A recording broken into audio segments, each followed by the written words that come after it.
انسان بہت کم وقت کے لیے یہاں پہ آیا ہے. جیسے ہی یہ وقت ختم ہوگا، یہ آنکھیں بند ہوگی، اس کے بعد ایک اگلی زندگی جو آ رہی ہے وہ نہ ختم ہونے والی ہے. اس اگلی زندگی جو لامحدود ہے، لامتناہی ہے، اس کا سارا دار و مدار اس مختصر سی زندگی پہ. ہمیں اللہ تعالیٰ نے پیدا کیا، ہم سے دنیا میں بھیجنے سے پہلے ہم سے وعدہ لیا الستو بربکم کا، اور دنیا میں اس وقت کی یاد دہانی کے لیے انبیاء آتے رہے کہ اللہ کے ساتھ اپنا تعلق جوڑ لے. اس تعلق میں کبھی کبھی کمی کوتاہی آ جاتی ہے. انسان خطا کار ہے، کمزور ہے، گناہ گار ہے، تو بار بار اللہ جل شانہ مغفرت کے اسباب پیدا کرتے رہتے ہیں. یہ رمضان المبارک، مغفرت اور قرآن پاک، ان تینوں کا آپس میں ایک گہرا رشتہ ہے، ایک گہرا تعلق ہے، واسطہ ہے آپس میں. رمضان اور مغفرت کا، رمضان اور قرآن کا. میں اور آپ، ہم میں سے ہر بندہ گناہ گار ہے.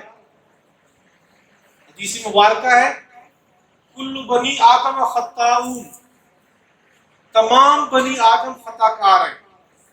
انبیاء معصوم، صحابہ محفوظ. اس کے علاوہ اگر کسی کا دعویٰ ہے کہ مجھ سے گناہ نہیں ہوتے تو وہ اپنے دعوے میں سچا نہیں. جب انسان گناہ گار ہے، خطا کار ہے، تو اس گناہوں کی بخشش کا ذریعہ کیا ہے؟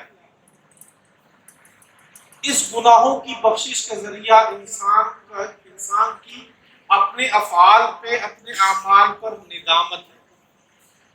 جب انسان سے کوئی غلط کام ہو جائے، کوئی ایسا کام جس سے اللہ اور اللہ کے پاک پیغمبر ناراض ہوتے ہوں، وہ فعل اس سے سرزد ہو جائے، گناہ دل میں اس پر ندامت آ جائے کہ مجھ سے یہ غلط کام ہو چکا، اے اللہ مجھے معاف کر دے. بس اتنی سی ندامت کی دیر ہے، اللہ وہ سارے گناہ معاف کر دے. قرآن پاک میں نے آپ کے سامنے آیت پڑھی ہے سورہ زمر 24 سے 12 کی. قل یا عبادی الذین اسرفوا علی انفسہم لا تقنطوا من رحمت اللہ ان اللہ یغفر الذنوب جميعا. قل اے نبی آپ کہہ دے اپنی امت کو، یا عبادی الذین اسرفوا علی انفسہم، میرے وہ بندے جنہوں نے اپنے آپ پر زیادتی کر لی ہے، گناہ کر گناہ اتنے کر لیے کہ وہ بالکل مایوسی کے حد تک چلے گئے. ان سے آپ یہ کہہ دیں کہ لا تقنطوا من رحمت اللہ، کہ اللہ کی رحمت سے مایوس کبھی نہ ہو. ان اللہ یغفر الذنوب جميعا، مایوسی کس بات کی؟ اللہ تمام گناہ معاف کرتے. خود اللہ یہ کہہ رہے ہیں، اور جب اللہ یہ کہہ رہے ہیں تو مجھے اور آپ کی پریشانی کی ضرورت ہی نہیں. یہ تو عام حالات میں ہے کہ عام حالات میں جب انسان سے گناہ ہو اور اللہ کی طرف متوجہ ہو جائے، دن اور رات کے کسی بھی حصے میں، اللہ کی رحمت اس کی طرف فوراً متوجہ ہو جاتی ہے. اور پھر رمضان المبارک یہ مقدس مہینہ جو اللہ تعالیٰ نے دی ہی صرف مغفرت کے لیے. پہلا اس کا عشرہ رحمت کا ہے، دوسرا حصہ اس کا جو عشرہ ہے درمیانہ وہ مغفرت کا ہے، بخشش کا ہے، اور تیسرا جو آخری اب چل رہا ہے یہ جہنم سے خلاصی کا ہے. سراپا یہ رمضان رحمت اور مغفرت ہے. شیطان یہ کہتا ہے کہ میں نے بنی آدم کی کمر توڑ دی اس سے گناہ کروا. صبح سے لے کر شام تک محنت کرتا ہے کہ یہ بندہ اللہ کا باغی بن جائے، اللہ اور اللہ کے پاک پیغمبر کو ناراض کر دے. یہ مسلسل گناہوں میں مبتلا کرتا ہے، صبح سے لے کر شام تک، شام سے لے کر صبح تک وہ مسلسل لگا رہتا ہے اس کوشش میں، اور انسان کو گناہ میں دے کر خوش ہوتا رہتا ہے اس کمائی کے اوپر. اور جب انسان توبہ کرتا ہے تو شیطان کہتا ہے کہ اس نے میری کمر توڑ دی۔ ایک صحابی رسول مسجد نبوی میں آئے اور آ کر ہاتھ اٹھائے اور اللہ کے سامنے کہا اے اللہ میرے اتنے گناہ ہیں، میرے گناہ، اور اپنے گناہوں کا تذکرہ کر رہے ہیں، اس پہ افسوس کر رہے ہیں، اونچی آواز سے اس پہ ندامت کر رہے ہیں گناہوں کا ذکر کر کے۔ اللہ کے پاک پیغمبر نے ان کو بلایا اور اس کو یہ کہا کہ ایسا نہیں کہتے کہ میرے گناہ، بلکہ آپ یوں کہو کہ اللہ میرے گناہوں سے آپ کی رحمت وسیع ہے۔ اور خود اللہ جل شانہ سورہ انعام دوسرے رکوع میں فرماتے ہیں ان رحمتی وسعت کل شیء، کہ میری رحمت ہر چیز کے اوپر وسیع ہے۔ آپ یوں کہو کہ اللہ آپ کی مغفرت، آپ کی رحمت میرے گناہوں سے زیادہ ہے۔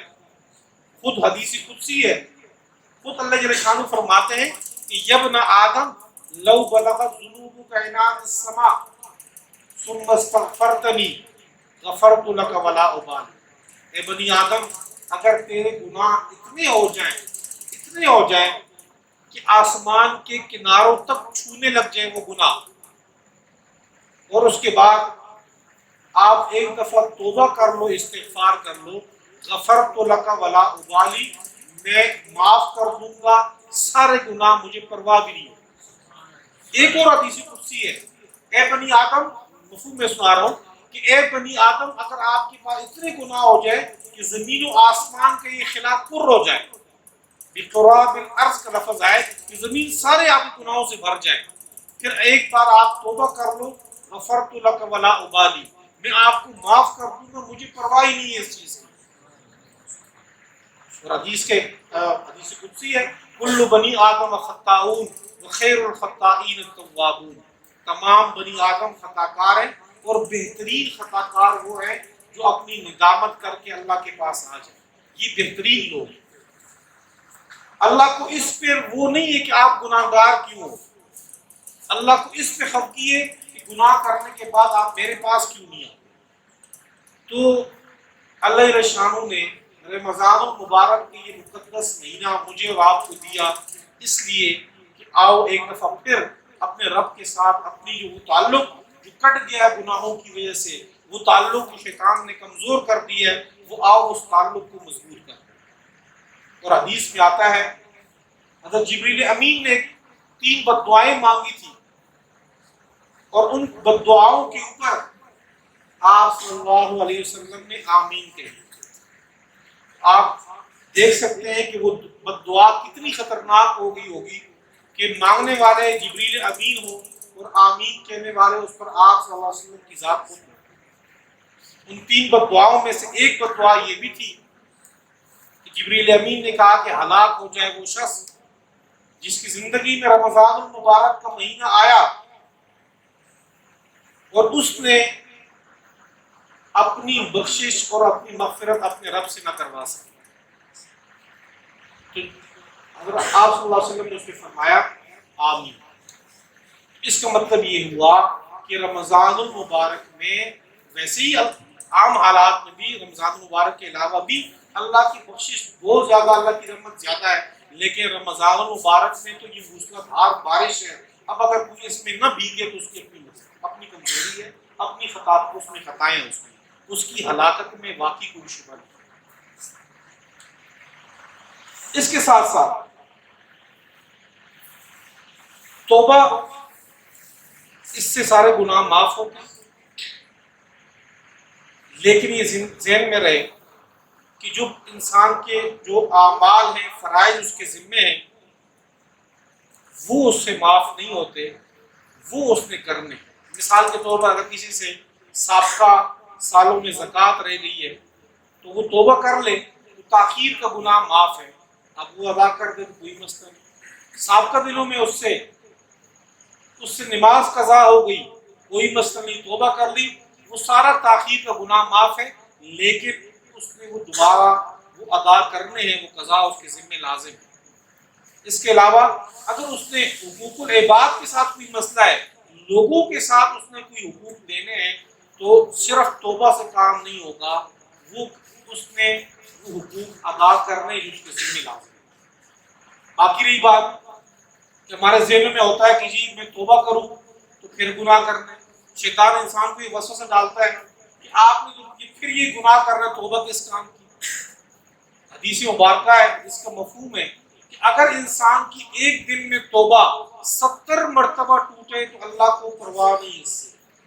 آپ توبہ کر لیں پھر گناہ ہو، پھر توبہ کر لیں پھر گناہ ہو، کوئی مسئلہ نہیں۔ یہ انسان کا انسان سے تعلق نہیں کہ آپ 2 مرتبہ اسی چیز مانگ لیں، تیسری مرتبہ مانگے تو اس کے دل میں کوئی قدورت آ جائے، چوتھی مرتبہ مانگے، 5ویں مرتبہ وہ آپ سے صاف انکار کر دیں۔ ہم اپنے رب سے جتنا مانگیں گے اور بار بار مانگیں گے، اللہ اس سے خوش ہوتا ہے۔ اور یہ ذہن میں رہے کہ اللہ کی پاک پیغمبر فرماتے ہیں کل امتی معافن الا المجاہرون او کما قال رسول اللہ صلی اللہ علیہ وسلم۔ اللہ کے پاک پیغمبر فرماتے ہیں کہ میری تمام امت جو گناہ گار ہے، ہر گناہ کی معافی ہے سوائے اس گناہ کے جو وہ اعلانیہ کرے، سرکشی کے ساتھ کرے، بغاوت کے ساتھ کرے، اللہ کے ساتھ گوئے کہ لڑائی کرنا چاہتا ہے، وہ سر عام گناہ کرتا ہے۔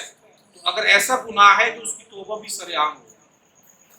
اور کچھ لوگوں کی توبہ تو ایسی توبہ ہے کہ صرف گناہ معاف نہیں ہوتے، بلکہ وہ توبہ ایسی ہوتی ہے، اتنے اخلاص سے ہوتی ہے کہ وہ توبہ اللہ جل شانہ نیکی میں تبدیل کر دیتے ہیں۔ وہ اس کے گناہ سارے نام اعمال کی نیکیوں میں بدل جاتے ہیں۔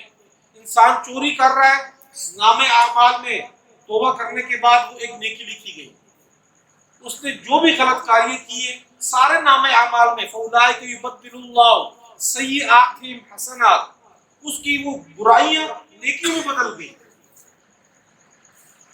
تو یہ ہے انسان کی توبہ۔ یا ایھا الذین آمنوا توبوا الی اللہ توبۃ نصوحا، خالص اللہ کی طرف آ جاؤ۔ تو یہ وقت ہے میرے اور آپ کے لیے ہم توبہ کر لیں، یہاں اٹھنے سے پہلے اللہ کو راضی کر کے جائیں۔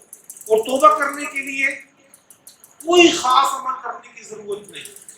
توبہ کرنے کے لیے نہ تو کوئی تہجد پڑھنے کی ضرورت ہے، نہ اللہ کو منانے کے لیے ایک ٹانگ پہ کھڑے ہونے کی ضرورت ہے، نہ صرف آپ کا دل کا رابطہ ہو اللہ کے ساتھ۔ اللہ خود فرماتے ہیں نحن اقرب الیہ من حبل الورید، ہم انسان کے اس کی شہرت سے زیادہ اس کے قریب ہیں۔ انسان کے دلوں میں جو خیالات ہیں وہ اللہ پڑھ لیتے ہیں، اور جو آئندہ آنے والے خیالات ہیں اللہ اس سے بھی آگاہ ہے۔ اب دلوں کے اندر اللہ سے رابطہ کر لیں کہ اللہ بس بہت ہو چکا مجھ سے، غلطی بہت ہو چکی ہے، اب تیرے دربار میں آئے تو معاف کر دے، اللہ سارے گناہ معاف کر دے۔ ویسے ہمارے اردو میں، آپ کے سامنے اکثر ذکر کرتا رہتا ہوں، ہمارے اردو میں ایک محاورہ ہے کہ 900 چوہے کھا کے بلی حج کو چلی۔ یہ محاورہ وہاں پہ استعمال کرتے ہیں جہاں کسی کو اس کے فعل پر آر دلاتے ہیں کہ ساری زندگی تو آپ نے غلط کام کیا، آخر میں آپ کو اللہ یاد آ گیا، اس کو آخر میں آپ نے داڑھی رکھ لی، آپ نے ساری زندگی سود کھایا، آخر میں آپ اللہ کی طرف متوجہ ہو گئے، ساری زندگی آپ نے غلط کاری کی، آپ اللہ کی طرف آ گئے۔ یہ محاورہ انتہائی غلط۔ 900 کیا 1800 چوہے بھی کھائے تب بھی اللہ کی طرف آئے، کوئی مسئلہ نہیں۔ جب اللہ کو پرواہ نہیں ہے اس چیز کی کہ میرا بندہ ساری زندگی گناہ کر کے میرے پاس ایک بار آ کے میں سارے گناہ معاف کرتا ہوں، تو ہم انسانوں کو کیا ضرورت ہے کہ اس کو اس فعل کے اوپر آر دلائے ساری زندگی۔ یہ تو عام چھوٹے موٹے گناہ ہیں، اس کے گناہ کبیرہ، گناہ صغیر عام گناہ ہے۔ سب سے بڑا گناہ شرک کا ہے، جو اللہ کے ساتھ بغاوت اور دشمنی ہے۔ ایک بندہ ساری زندگی شرک کرتا رہا ہے اور زندگی کے آخری لمحات میں موت سے پہلے وہ اللہ کو اخلاص کے ساتھ یہ کلمہ پڑھ لے، لا الہ الا اللہ محمد رسول اللہ، اس کلمے کی وجہ سے وہ ساری زندگی کے اوپر جو شرک اس نے کی ہے اس پہ پانی پھر رہا ہے، ختم، بالکل نامہ اعمال صاف ستھرا۔ وہ گویا کہ ایسے جسے آج اپنی ماں کی پیٹ سے پیدا ہے، کوئی گناہ نہیں اس کا۔ یہ اس کے اخلاص اور توبہ ہے۔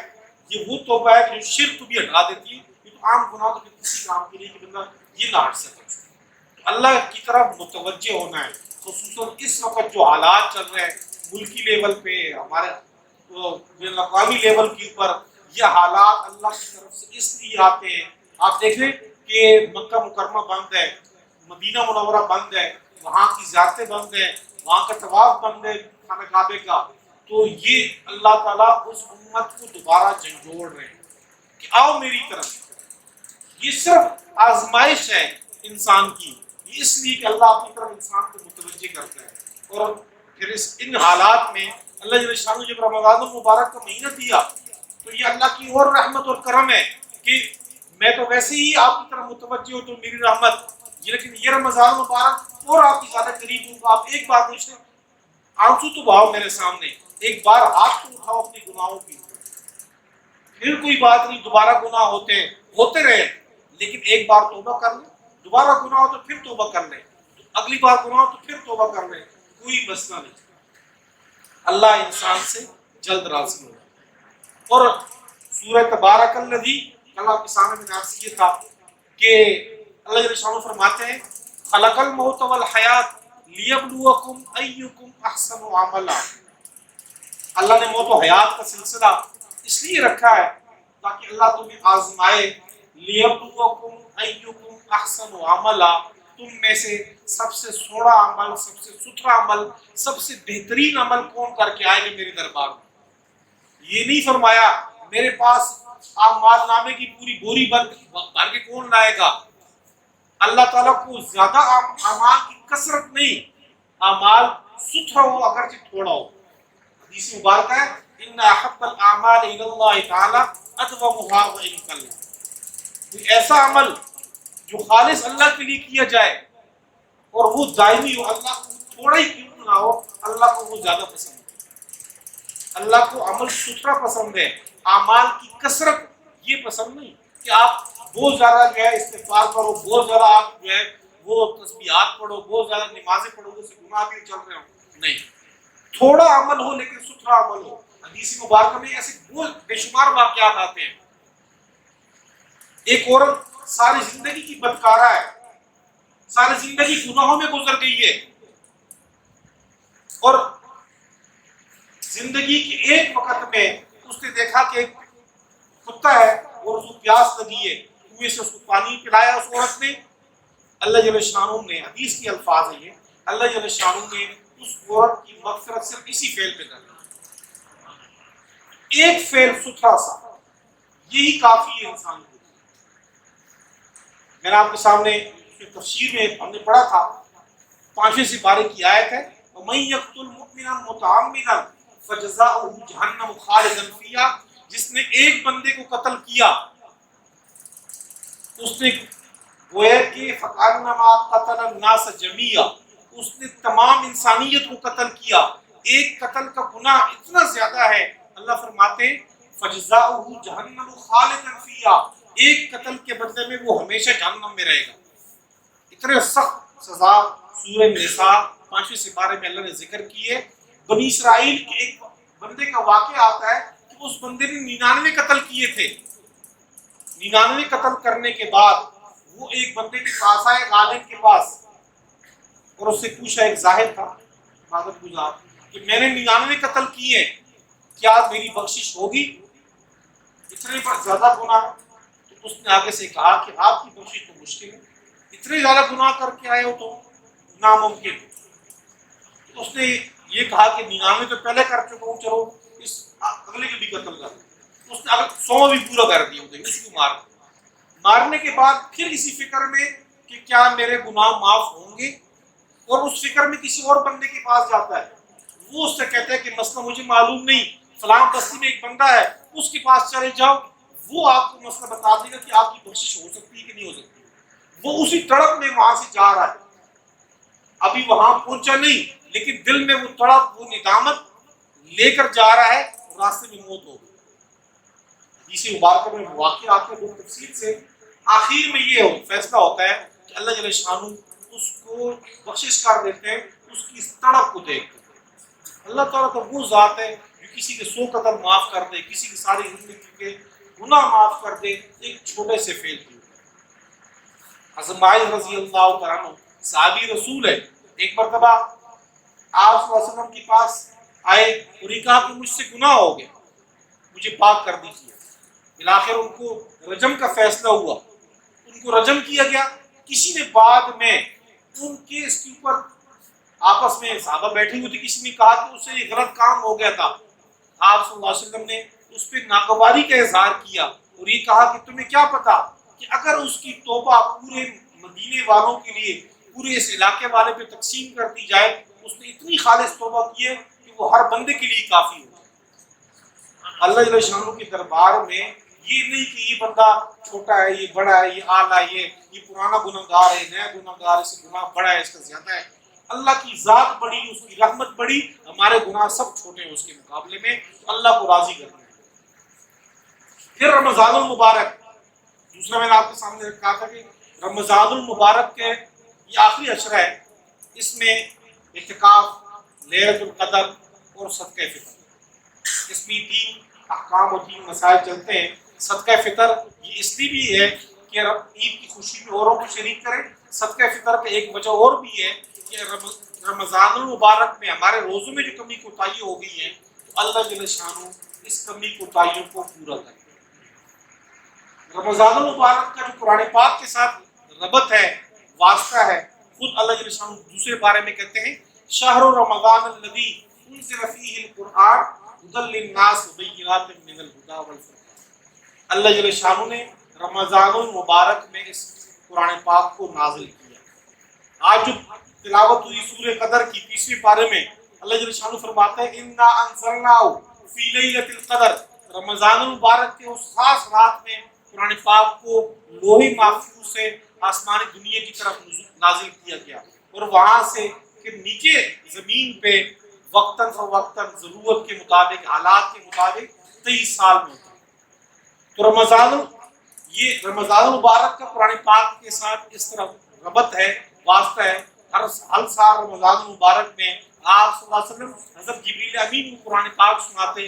آخری سال 2 مرتبہ دور ہوا تھا قرآن پاک کا۔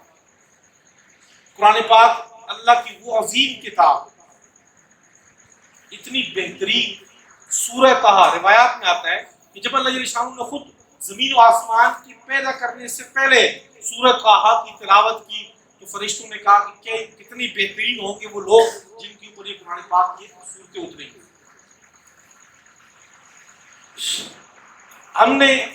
میں نے اور آپ نے اس 1400 سال، کیونکہ ہم بعد میں آئے، ہم نے چاند کو 2 ٹکڑے ہوتے نہیں دیکھا، ہم نے آپ صلی اللہ علیہ وسلم کی ذات اقدس کو نہیں دیکھا، چہرے انور کو نہیں دیکھا، ہم نے ان کے ہاتھ میں کنکریوں کو بولتے ہوئے نہیں دیکھا، ہم نے ان کی معجزات کو نہیں دیکھا، لیکن میں نے اور آپ نے قرآن پاک کو دیکھا، اور قرآن پاک ایسا معجزہ ہے جو تمام معجزات پر بھاری ہے۔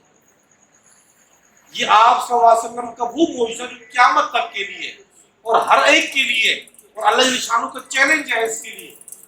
اس میں چیلنج ہے 12ویں سپارے میں، پھر 11ویں سپارے میں، پھر پہلے سپارے میں اللہ جل شانہ نے چیلنج دی ہے۔ اس میں کہا کہ قرآن پاک جیسی 10 صورتیں لے آؤ، پھر کہا کہ ایک صورت لے آؤ، پھر کہا کہ صورت کے ایک حصہ لے آؤ۔ قرآن پاک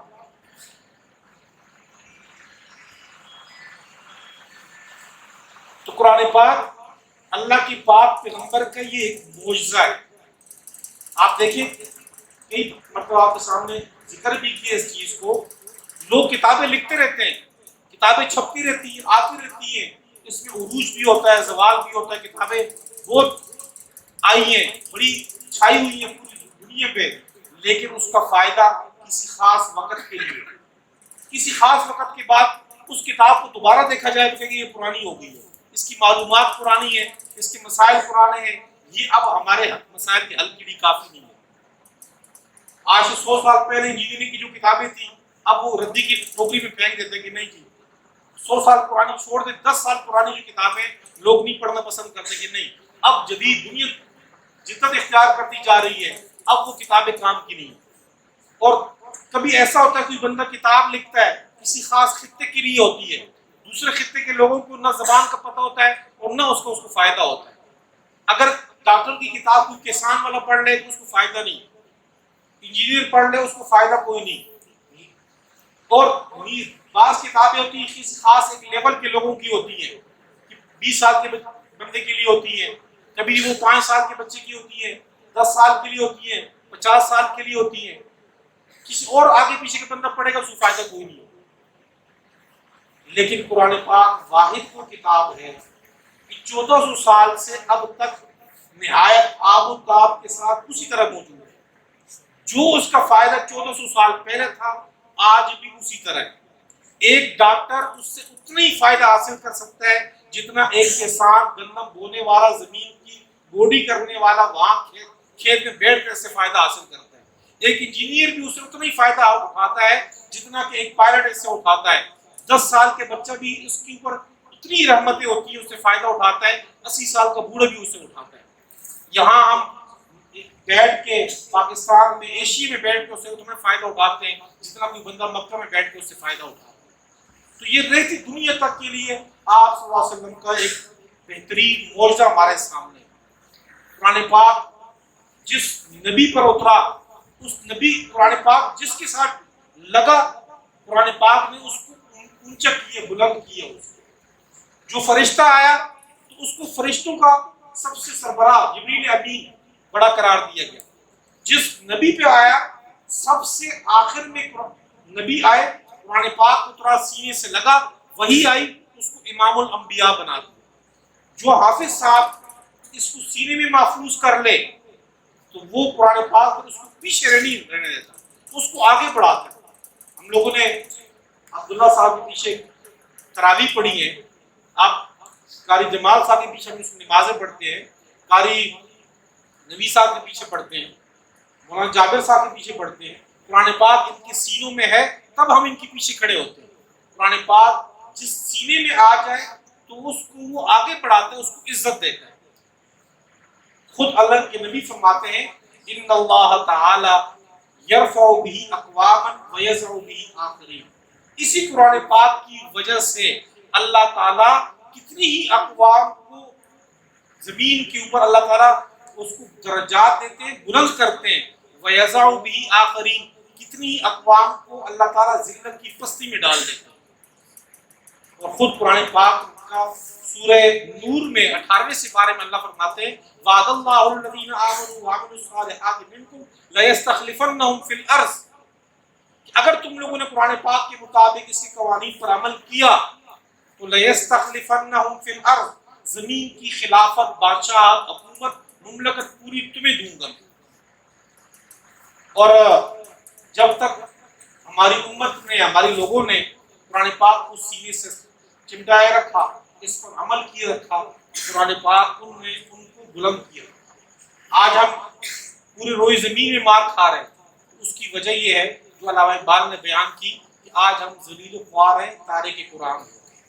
قرآن پاک کسی کو ویسے نہیں چھوڑتا، دنیا میں عزت دیتا ہے۔ اس کے پیچھے ایک عام بندہ بھی کھڑا ہوگا، ایک 20ویں گریڈ کا افسر بھی، 21ویں گریڈ کا افسر بھی اس کے پیچھے کھڑا ہوگا، وزیر اعظم بھی اس کے پیچھے کھڑا ہوگا، ایک ریڈی والا بھی اس کے پیچھے ہوگا، دولتمند بھی اس کے پیچھے کھڑا ہوگا۔ یعنی قرآن پاک سے سارے پیچھے، اس کو آگے کر دیتے ہیں، باقی کو سب پیچھے کر دیتے ہیں۔ یہی قرآن پاک اس بندے ہمارے لیے، میرے اور آپ کے لیے، جس نے سینے کے ساتھ اس کو لگایا، اس کو قبر میں کام آئے گا۔ اللہ کے پاک پیغمبر فرماتے ہیں کہ جو بندہ قرآن پاک کی ایک سورت 29 آیتوں کی وہ روز پڑھے گا تو وہ عذاب قبر سے محفوظ رہے گا۔ سورہ ملک تبارک الذی، یہ ایک سورت کا حال ہے۔ جس کے سینے میں پورا قرآن پاک محفوظ ہو تو اس کی قبر جنت کے باغوں میں سے ایک باغ ہو۔ میرا اور آپ کا ایمان ہے۔ پھر اس کے بعد میدان حشر کو آپ دیکھیں کہ جس کے بارے میں، ان کی ہولناکی کے بارے میں اللہ نے بہت عجیب حالات بتائے۔ آج تلاوت ہوئی ہے سورہ عبسہ کی، اس میں یوم یفر المرء من اخیہ وامہ وابیہ وصاحبتہ وبنیہ لکل امرئ منہم یومئذ شأن یغنیہ۔ جس دن بھائی بھائی سے بھاگے گا، والد اپنے بیٹے سے، بیٹا باپ سے بھاگے گا، بیوی خاوند سے، خاوند بیوی سے بھاگے گی کہ کوئی نیکی نہ مانگ لے، کوئی مجھ سے مدد نہ مانگ لے۔ ان حالات میں، ان افسوسناک اور سخت حالات میں حافظ قرآن بالکل مطمئن اللہ کے عرش کے سائے کے نیچے میں آرام سے بیٹھا ہوگا، مطمئن ہو کے، اس کو کوئی مسئلہ نہیں ہوگا۔ لوگ سارے آگے پیچھے مصروف ہوں گے، دوڑ رہے ہوں گے، نفسا نفسی کا عالم ہوگا، وہ بالکل مطمئن ہوگا۔ نہ صرف حافظ قرآن بلکہ حافظ قرآن کے والدین کو، والد اور والدہ دونوں کو بلا کر ان کو تاج پہنایا جائے گا، دستار بندی ہوگی، تاج بھی ایسا کہ اس کی چمک سورج کو شرما دے۔ اور جن حالات میں